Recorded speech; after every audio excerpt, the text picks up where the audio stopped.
Hello, કેમ છો મારા વાલા મિત્રો? આજે 3/5/2024 અને શુક્રવારનો દિવસ. ખરેખર બજાર અને નિફ્ટી અને સેન્સેક્સ બંને જબરદસ્ત તેજીના મૂડમાં આવી ગયા છે. મેં તમને પહેલા પણ જણાવેલું છે, દરેક વિડીયોમાં જણાવું છું કે બજાર આંચકા ખાતું ખાતું ઉપર જ જશે. બજાર આંચકા ખાતું ખાતું ઉપર જ જશે. સ્મોલ ડીપ, બિગ ડીપ મળે તો તમે એમાં ખરીદવાનું ધીમે ધીમે ચૂકતા નહીં. એકદમ નહીં ખરીદવાનું, ધીમે ધીમે ખરીદો. અને 23,455નું લેવલ લખવું હોય તો લખી લેજો કાગળની અંદર.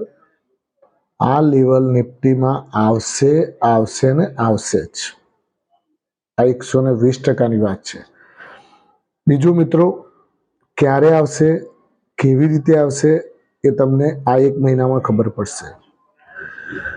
પણ બજાર ધીમે ધીમે ધીમે આંચકા મારશે, વાવાઝોડું આવશે, બજાર તૂટશે, પણ પાછું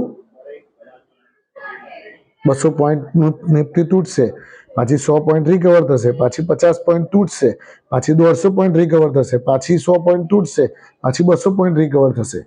આમ કરતા કરતા કરતા બજાર ધીમે ધીમે ધીમે હાઈ તરફ જશે. અને સારા શેર્સ તમે છોડવાના નથી. સારા શેર્સ તમે પકડીને રાખજો, એમાં છોડતા નહીં. 100% તમારો પ્રોફિટ થશે થશે ને થશે જ. મેં તમને પહેલા પણ જણાવેલું મિત્રો કે 4 સોનાની ખાણ લઈ લો. આજથી 2-3 મહિના પહેલાથી હું તો વગાડીને કહું છું કે 4 શેરો જે સોનાની ખાણો કહેવાય શેર બજારમાં, એ તમારે લઈ અને મૂકી રાખવાની. કઈ કઈ 4 સોનાની ખાણો?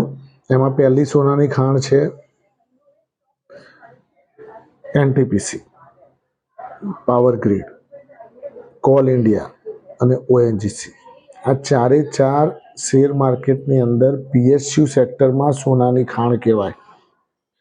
હવે આ 4 શેર્સ લેવાનું કારણ શું કે તમને ધીમે ધીમે ધીમે 4 ક્વાર્ટરમાં તમને ડિવિડન્ડ આપે, થોડું થોડું થોડું. એટલે તમને શું છે કે તમારા ખાતામાં થોડા થોડા પૈસા આવતા રહે, એટલે તમારા ખર્ચા પાણી નીકળતા રહે. અને શેર્સની અંદર ગ્રોથ આવે તો અલગ. આજે હું તમને એક ઉદાહરણ આપું કે પાવર ગ્રીડ મેં તમને 237 રૂપિયાથી વગાડીને કહેતો આવ્યો હતો. 265 થઈ ગયો, તોય મેં કહ્યું હતું કે હજી એડ કરો, 300 કુદાવશે કુદાવશે ને કુદાવશે. અને જેવી 300 કુદાયો એટલે 315-16 રૂપિયાનું લેવલ બતાવ્યું. હવે આનાથી વિશેષ શું જોઈએ છે ભાઈ? 1.5 મહિનાની અંદર તમને 20% રિટર્ન આપ્યું. કઈ બેંક આપે છે? કઈ એફડી આપે છે? અને એ પણ શ્યોરિટી વાળી. સારામાં સારું ઇન્વેસ્ટ કરશો તો કોઈ દિવસ પૈસા ગુમાવવાનો વારો નહીં આવે. હા, પછી તમે ચકલીઓમાં પડશો અને ચકલી ઊંધી થઈ ગઈ તો તમે પાછા શું કરવાના કે ડરના માર્યા એ ચકલી ઊંધી થયેલીને પાછા વેચવા જશો, એટલે તમે કેટલું નુકસાન કરશો એ તમને ખબર નહીં પડે. એટલા માટે સારા શેર્સ લઈને તમે ભૂલી જાઓ.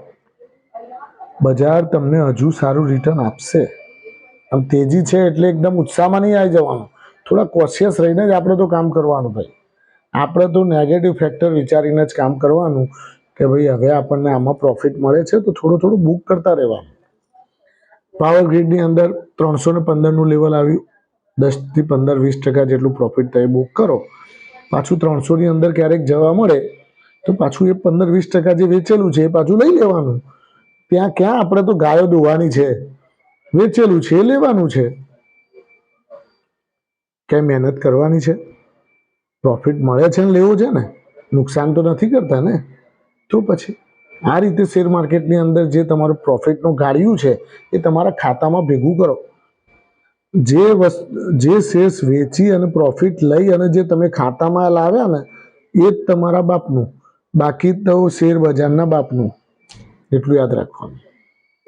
તમે તમારા ખાતામાં જે પૈસા પ્રોફિટ કરીને લાવ્યા એ તમારા, બાકી તમે એવું વિચારતા હોય કે શેર બજારના પૈસા શેર બજારમાં જ રહે, ધીમે ધીમે ખેંચતા રહો ભાઈ. એ તમે રોકાણ કર્યું છે, એમાંથી તમે એનું પ્રોફિટ છે ખેંચતા રહો. Thank you very much. આજે આટલું જ. મારા વાલા સબસ્ક્રાઈબર મિત્રો, તમારા મિત્ર સર્કલમાં પણ આ વિડીયો શેર કરો, જેથી કરીને એને પણ નુકસાન થતું હોય તો બચી શકે. અને આજે 3 થી 4 શેર્સ બીજા ફોકસમાં રાખજો.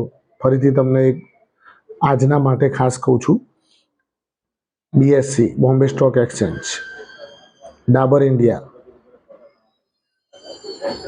ત્રીજો શેર છે